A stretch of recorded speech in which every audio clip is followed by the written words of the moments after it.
Hello and welcome. Today we are back to fantasy adventuring with Dungeons and Dragons. This time we are going to actually be starting the adventure. Before we move over to the computer and the dice rolling stuff, I wanted to give a quick recap, a quick overview of a few other bits that we're going to be dealing with. So, for those of you in the know, this is Dungeons and Dragons, as I've said, and if you're not sure how that works, basically most rolls are made with a d20, a 20-sided dice, like that, and you have certain modifiers depending on what your stats are. So you have strength, dexterity, constitution, wisdom, intelligence, charisma, and those will give you positive or negative modifiers depending if the skill uses any of those statistics. And then the skill that you're using can equally have its own. If you're proficient with it, you get another bonus for your proficiency. I think it's +2 to start with at level 1. If, for example, if you were trying to smash down a door, that would just be a plus strength roll, or as we will likely be doing with our character, as she is a rogue, sneaking is a specific skill, so it would be dexterity modifier plus the modifier you have in the sneak skill, which is likely to be, I think, plus whatever. We'll find out in a minute. That's basically how Dungeons and Dragons work. So what number are you actually trying to hit? Normally, your Dungeon Master would be telling you what number you had to hit, or would have a number in their mind that you had to obtain with the roll, get to with the roll. But we don't have a Dungeon Master, or rather, I am the player and the Dungeon Master at the same time. So what we're going to do is just broadly use the DC, which is difficulty class, which is the number that you have to get to. Broadly use the number as it's set out in a table within the player's handbook. I will put it up somewhere around me later. And basically this goes up in 5s, and as it gets harder and harder to do something, the number that you have to reach gets harder and harder. So 5 is very easy, 10 is a sort of normally difficult thing to do, 15 is hard, 20 is difficult, 25 is very difficult, and then 30 is nigh on impossible. This way, if we've got a challenge that we need to meet, then depending on the level of the challenge, we have a number that we know about. When I run Dungeons and Dragons, if you are trying to investigate something or perceive something that's not contested, like for example if an enemy has a sneak roll, then what I like to do is, if you're making a perception check or maybe an investigation or something like that, we'll roll, and then depending on how well you do at the roll, might depend on the level of information that you get. So 0 to 10 will get you pretty much nothing that you can't just see from a quick glance. 10 to 15 might get you, well, there's a couple of bits of information that you find that could be helpful to you, and so on and so forth. I think that should broadly cover us for how exactly we're going to run the actual dice rolling for that part of it. For combat, as Dungeons and Dragons does tend to have a fair amount of combat, at least in the rules, what we're going to do is do Theatre of the Mind. So normally you have a grid, and each of those squares on a grid, they're I think like an inch square, but they represent 5 feet. So Agnes, our rogue, can move 30 feet as a human, so you would move 6 of those squares in a turn. What we're going to do instead of that, because let's be honest, that's just going to slow us down, me trying to create a grid and then doing all the math for that, we're going to do Theatre of the Mind, which just means we're going to hold the scene in our heads, which, as I say, helps me because it means that we can just get to it more quickly. I can just describe it and then off we go. And yeah, it just means a little bit less admin, and as it's just me, any less admin is a good thing. So let's do a quick recap of where we got to with our last session, our setting up session. Our character is Agnes, a rogue, just level 1, human, and she was raised by an adoptive family of tieflings on the edge of sort of society and in a distant, remote farmstead. Her parents, her true-born parents, gave birth at the farm, and then they've disappeared to a fate unknown. We don't know what that fate is, but it will hopefully maybe come through. I think that's Agnes's largest story thread that she wants to follow through with. Eventually, Agnes was taken into the city because she was quite good with her hands to become a guild artisan and maybe do some whittling or some sculpting or things like that. And her skills as a guild artisan were then co-opted into some sort of counterfeiting scheme, and she went to prison, or she was caught, convicted, and actually did 4 years hard labour in a quarry or something similar. The region that we're in is called God's Heath, or Heath of God. I'll probably just call it God's Heath.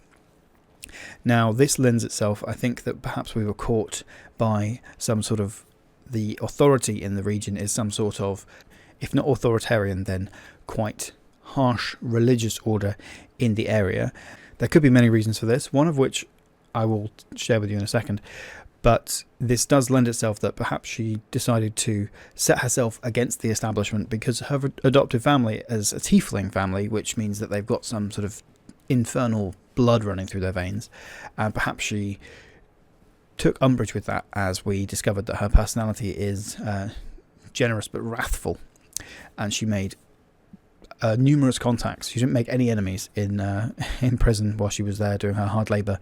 Because if you remember, we rolled on the fate chart an extreme no for did she make any enemies. So she's got lots of contacts in the underworld, or that she will have made while she was doing her hard labour. She's got some contacts with the sort of guild artisans, maybe the middle class, sort of maybe stretching into the upper echelons of society.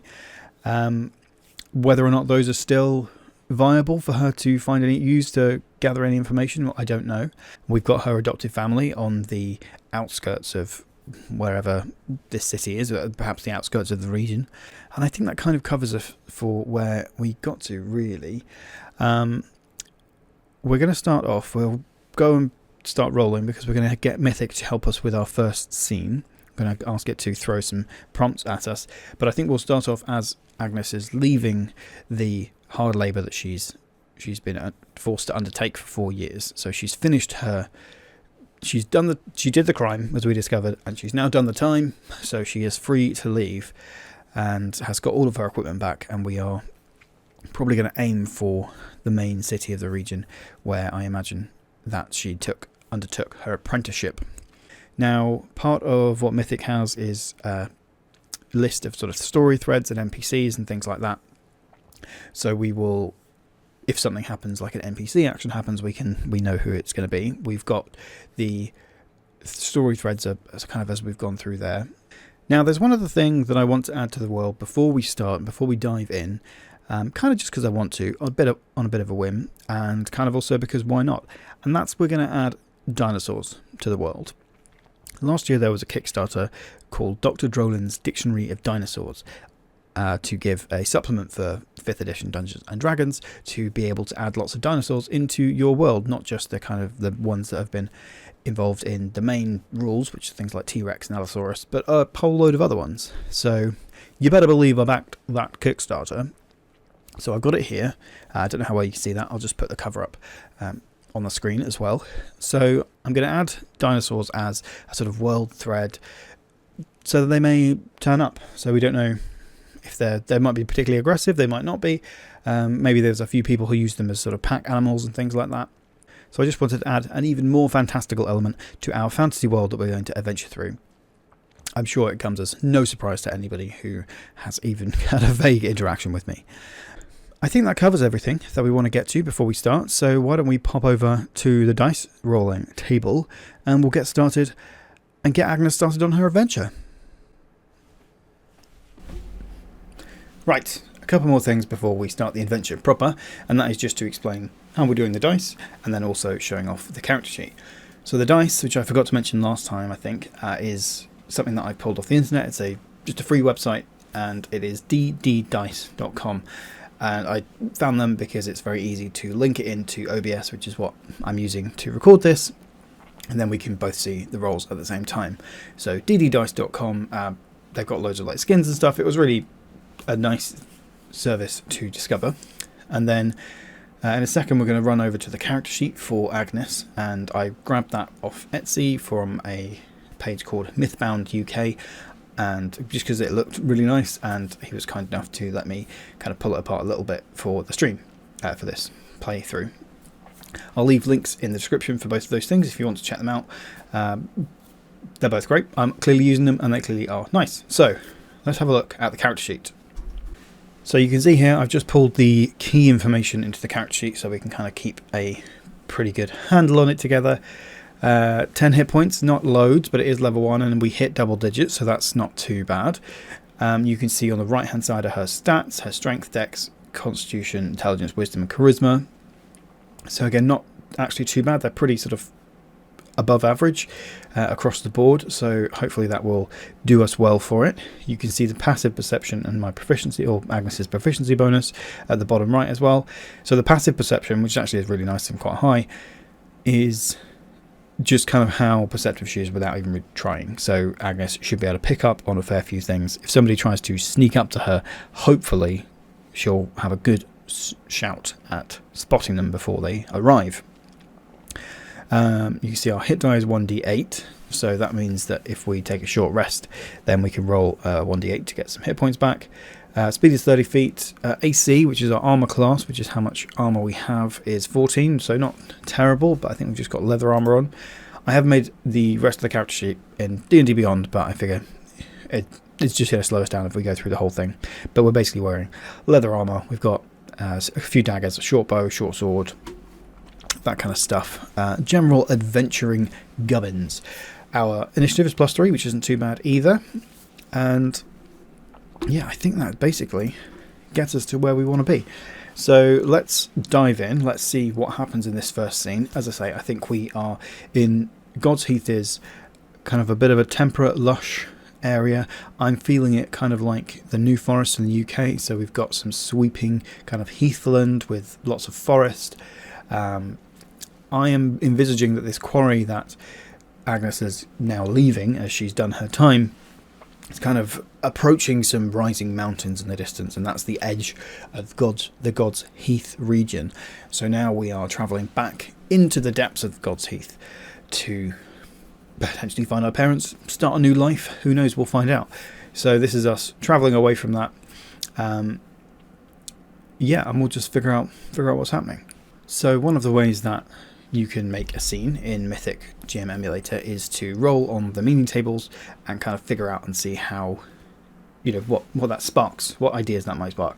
As this is the first scene and we only have a few kind of vague story threads that we want to go through, I figured that was probably a good shout. So we'll do that. We've got a couple of meaning tables and we will see what happens. So let's roll us a couple of D100s. 57. Okay, 57. Inspect.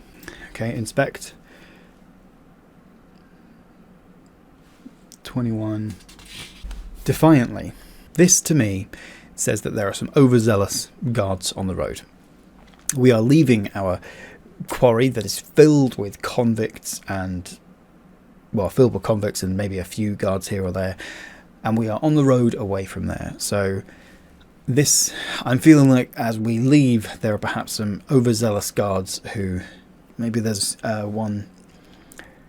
Yeah, okay. There's some overzealous guards that see us on the road and want to throw their weight around, make us feel like, I don't know, they owe us or something. So we've got some guards coming up. We are travelling through this road, and let's say it's a nice day. It's not the best day. It's overcast, but it's relatively warm. We're coming into spring. And we're trudging along with our roguish apparel as it is, but cloaked with our armour. Our dusty weapons now strapped to our hips and over our shoulders. And I can just imagine perhaps there's this religious order. There's a new sergeant in this religious order, and he's got a couple of new cadets with him, and he wants to make a good impression, or wants to throw his weight around, make himself feel like he's powerful. So why don't we give them a name, and we can call them the Order of the Crimson Gauntlet. So that's a nice image to have emblazoned on their breastplate. They're not afraid to get their hands dirty, so perhaps that gives them some sort of leeway. And all their actual gauntlets are enamelled in a deep red.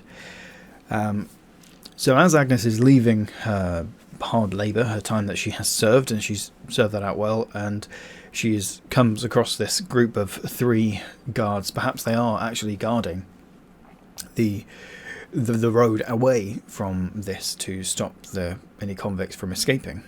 Should we ask the fate chart, see if that's what's happening here? I think that's very likely. So let's roll for the fate chart. We've got 37. Yeah, definitely. So perhaps as she's coming up, they've got this very almost like ramshackle checkpoint set up on the road, and they're clearly very bored. There's just this run-down stone building at the side of a dusty road. There's a table, and there's barely enough room for these 3 different guards to be there. And as Agnes approaches, they look up, they can see her. She's the only person for miles around, and they throw this card game that they've been having onto the table and step up, like, stretching their backs and ready to have some excitement. Agnes sighs, as she's dealt with this before, and just resolutely continues on. As she approaches the actual guardhouse, this leader kind of steps in the way of the road. He moves in so that she can't get past, and he looks her sort of up and down. Where are you coming from? You coming from there? Quarry? You got your papers? Of course I have my papers. Here they are. And she ruffles through her pack, passes over these papers, these sort of smudged with almost like coal dust in there as well. Looks the papers through. And let's roll a d20. He should accept this. These are not forgeries. So let's roll a d20 and see what would that be. It should be a fairly straightforward persuasion roll. So we'll do that. It's a plus. Natural 20. Okay.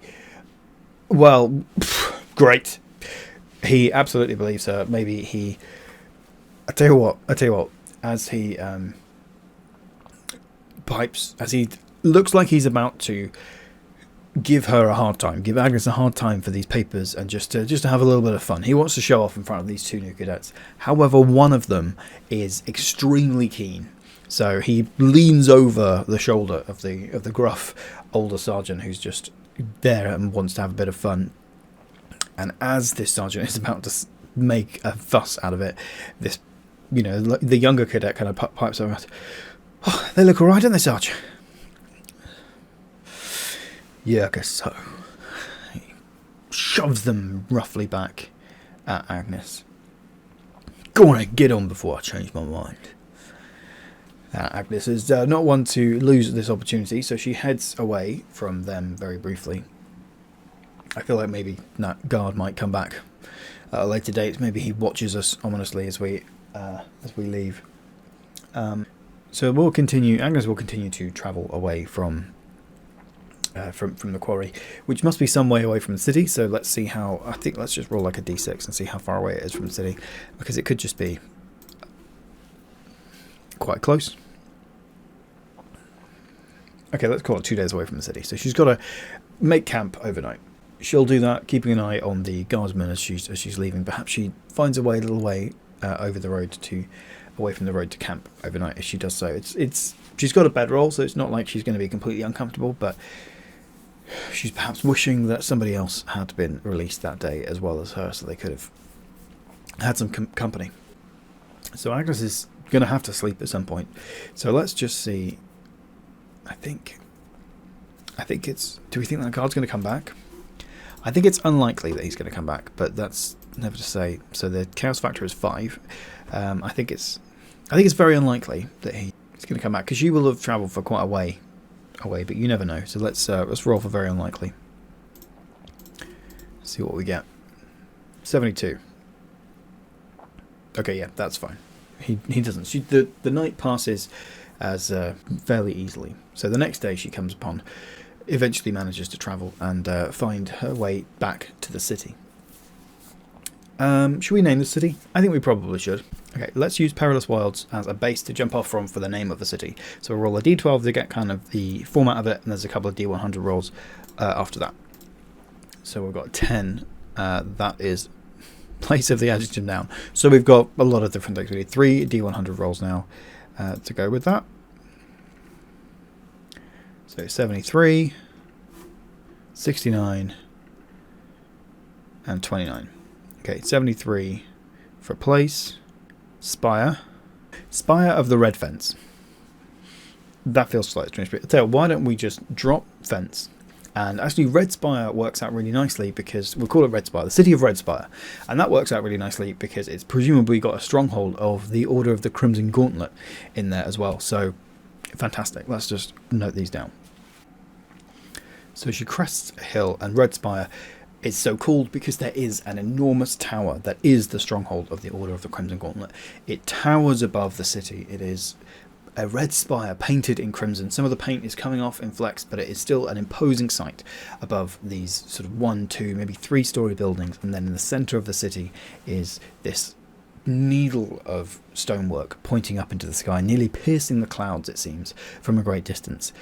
Agnes shivers as she sees this, knowing that this is her best chance to reconnect with the people that she's met in prison, but equally she's coming back to the stronghold of her long-time enemies. As we've already seen, they are ready to make trouble for those that they think are a little rough around the edges.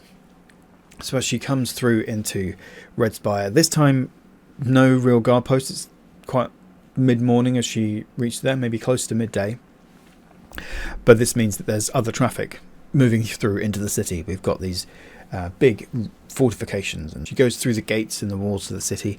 She can see amongst the guards there are smatterings of warriors from the Order of the Crimson Gauntlet, clearly denoted by their red fists, of their mailed red fists, or their gauntleted red fists, and some even have cloaks. Perhaps that gives them away as being higher ranking members of the Order. She turns away as she arrives from the splendid avenue that leads into the main marketplace, and she turns to her left and travels down the cobblestone streets that become a little more shadowed and a little more drab as she travels through, and she goes to seek out one of her contacts from when she was in prison that she knew of and has been released sometime previously. So now seems like a good moment to create one of those people. To find him. We'll maybe roll an investigation check to see how long it takes her to find him. She's not really been in the city for, 4 years, although she is known to a lot of the criminal element. So I don't think she'll be able to find those doors or the inns where the criminals congregate quite as much. Maybe they've swapped around. I don't think she'd be able to find the speakeasies as easily as she could. I've had to say that several times.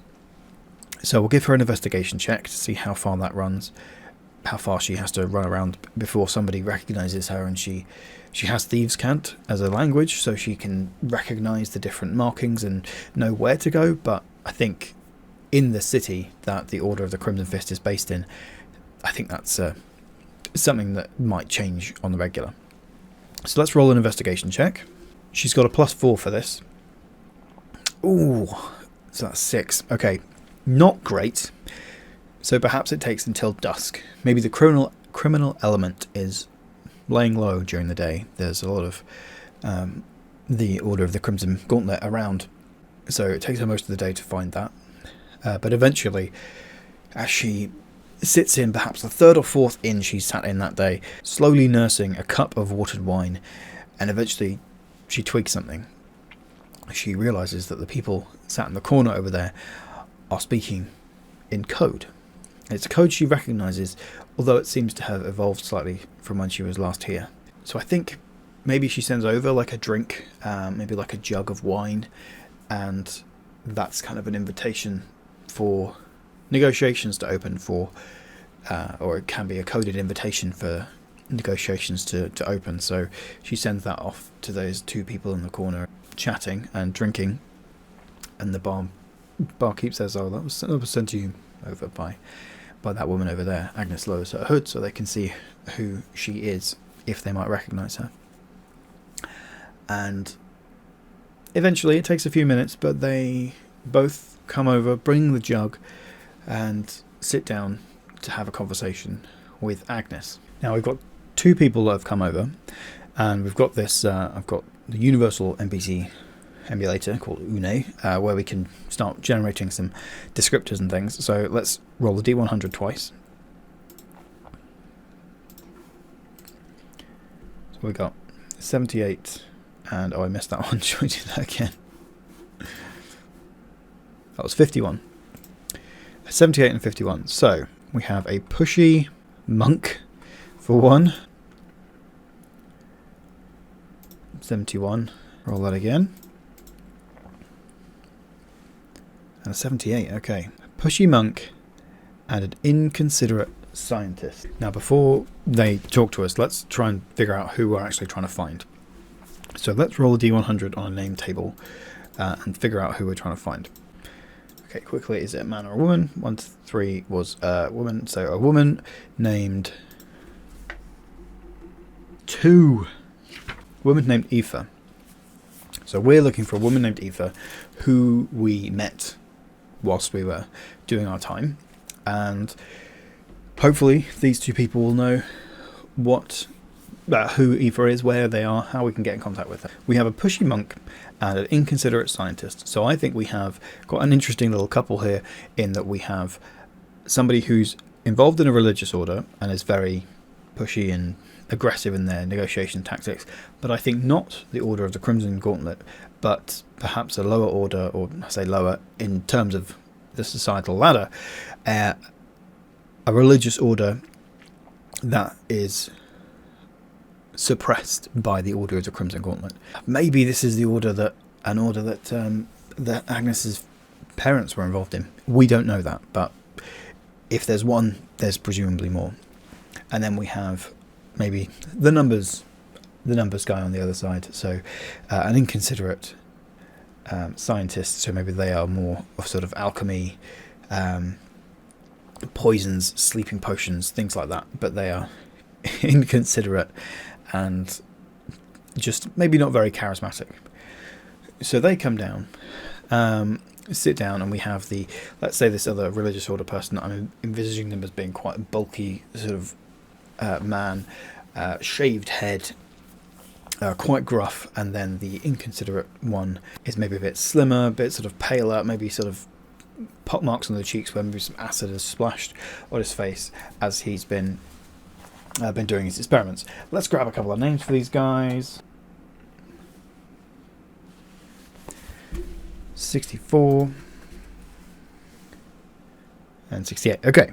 Odo and Peter. So they sit down. Odo sits down with this hulking form, making the chair creak, and there's a slight ripple of silence through the inn as they move over to sit with Agnes, because this is one of those kind of pubs, or one of these inns that has connections to the underworld. So for them to be involved in a conversation and to be invited over to a conversation like this might not be good. So people are just keeping an eye on them, making sure that Agnes isn't anything that she shouldn't be, so any sort of spy. And then Peter sits down, immediately pours himself a jug of wine. I am not going to attempt to talk in some sort of two-coded conversation. I think they have a little bit of a verbal sparring match as they talk in thieves' cant to one another, and as it transpires that Agnes is trying to find her contact Aoife to just get the lay of the land again. I think it's unlikely that they've heard of Aoife, and I wonder if we should roll some sort of persuasion or fate chart check to have a look at that. I think we should do that. Let's roll on the fate chart. I think it's unlikely that they've heard of Aoife. We're still at Chaos 5. I should have probably changed that for the scenes, but it's okay. It's fine. Yeah, it's unlikely they've heard of Aoife. And I think this random woman coming in asking for things is, what's that, 15. Oh my goodness, they might have actually heard of Aoife. We needed a 35, so they have heard of Aoife. Whether or not they trust Agnes is another matter. So I think it's going to be difficult for her to persuade them that she knows Aoife and it can be trusted, because she's just wandered in. Here's what they're saying. So let's make a persuasion roll to see what that is. So D20. Agnes's persuasion is only +2, so yeah, no, 4. I was going to make that like a 20 DC because it was very difficult for them to do that.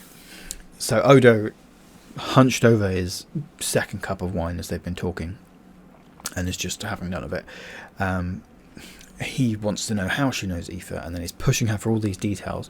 And as much as Agnes knows Aoife from prison, she doesn't have very many details about her life. She doesn't have the information that Odo and Peter consider to be proof that she knows Aoife.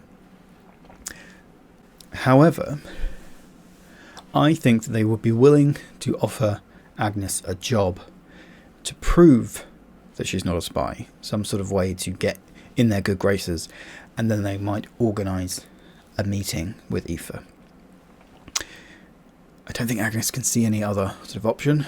She looks a bit put out by this. She's already done the counterfeiting. You know, they don't necessarily believe that's her. That was a long time ago. But eventually, fine. What do you need me to do? What do they need her to do? Let's use the meaning tables for this. There's a character motivation table in Mythic, and also a character actions table. So let's roll on those and kind of see where we get to.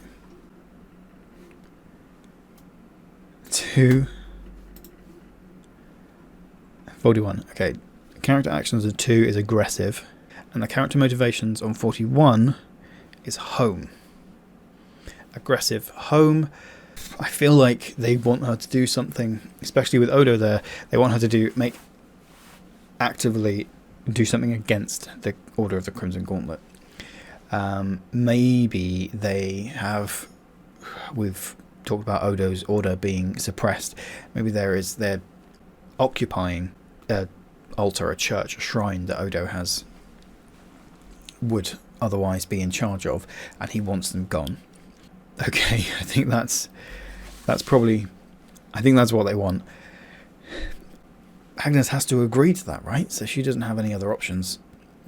And so I think that's it. I think Agnes has to somehow get the Order of the Crimson Gauntlet out of Odo's shrine for whatever order that he's following as well. I wasn't expecting Agnes to get involved in a religious war quite so quickly, but there we are. Never mind. Should we figure out what kind of order Odo is part of? Okay, so we've got a couple of tables here in Mythic that might be helpful to give us an idea of what Odo's order is for. There's character traits and flaws, which has things kind of like passion, possessions, power, principle, enemy, energy, environment. So we could cobble some of these together to figure out what his order is intended to be about. So let's do that.